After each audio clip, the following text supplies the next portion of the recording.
Hello friends, welcome you in the प्रियोलो academy. और आपको जैसे कि आप सभी जानते हैं कि हमारी इंग्लिश स्पोकन की प्लेलिस्ट सीरीज हमारी चल रही है। सो उससे पहले हमने बहुत सारे टॉपिक हमने कवर किए हैं और आज की क्लास में हम पढ़ेंगे इंटेंशन और इंटेंशनली। आइए जानते हैं पहले इनका होता है क्या मीनिंग। इंटेंशन का मीनिंग होता है मर्जी, मीन्स इंटेंशन जानबूझ मर्जी, ठीक है। और इंटेंशनली जानबूझकर। आइए देखते हैं जैसे हम इनके कुछ examples. My intention was not to hurt you. मेरी इंटेंशन, मेरी जो सोच थी, इंटेंशन थी, वो तुम्हें हर्ट करने की नहीं थी। My intention, sorry, his intention was crush me. उसकी इंटेंशन मुझे कुचलने की थी। क्रश मी, कुचलना। Okay. He announced his intention to run for the government. उसने अपनी गवर्नमेंट के लिए काम करने की इंटेंशन को अनाउंस किया। He brought a dog with intention of training it to attack intruders. वह एक डॉग लाया इस इंटेंशन के साथ कि वह उसे ट्रेनिंग देगा। इंट्रूडर्स मीन्स घुसपैठियों पर अटैक करने के लिए। Okay, his intention, he has good intention but his suggestion was not, wasn't या फिर really helpful। उसकी इंटेंशन तो अच्छी थी बट उसके जो सजेशंस थे वो रियली में हेल्पफुल नहीं थे। इंटेंशनली की अगर हम बात करें, इंटेंशनली का मीनिंग होता है जानबूझकर। आइए देखते हैं इसकी example. Intentionally he broke my heart. Intentionally, जानबूझकर उसने मेरे दिल को तोड़ दिया। I don't ignore her intentionally. मैं उसको जानबूझकर इग्नोर नहीं करता या करती। She was being intentionally unpleasant. वह जानबूझकर अपने आप को अनप्लीजेंट रखती है, मतलब खुश नहीं रखती है ना। होता है ना कि कभी कभी चीजें दिमाग में नेगेटिविटी चलते रहना और उस नेगेटिविटी के कारण हम खुद ही परेशान रहने लगते हैं, ठीक है। तो उसका मीनिंग होता है unpleasant. He was being intentionally unpleasant, passive में ये बनाया गया है।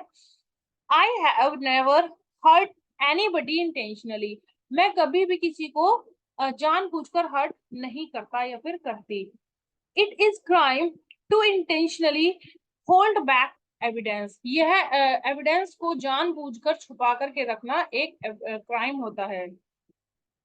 कुछ हम वैसे फ्रेजेस देखते हैं जो कि हम बहुत डेली यूज में हम काफी यूज करते हैं।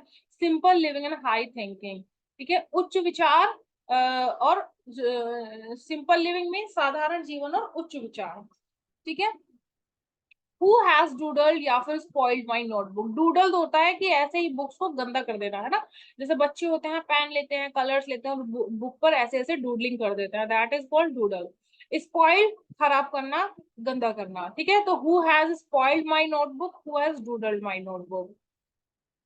इट्स माई प्रिविलेज, यह मेरे सौभाग्य की बात है, ठीक है। जस्ट सपोज ये आप कब बोल सकते हैं, जैसे कि somebody has taken your means things, somebody has taken if your pen, and if that is saying that thanks, so you can say in that replication कि इट्स माई प्रिविलेज। नहीं, थैंक्स की बात नहीं है, इट्स माई प्रिविलेज, यह तो मेरा सौभाग्य है। कोई आपको कुछ काम बताता है तो then you can say it's my privilege, ये मेरे सौभाग्य की बात है, ठीक है।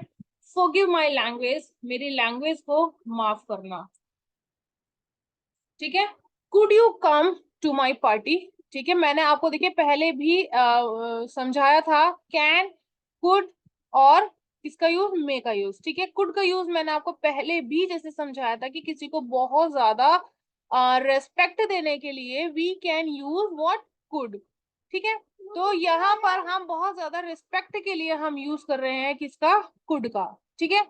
क्या पूछा जा रहा है इसमें, could you come in my party, ठीक है। क्या तुम मेरी पार्टी में आओगी, ठीक है, या आओगे, तो उसको हम बोलेंगे कुड से, ठीक है।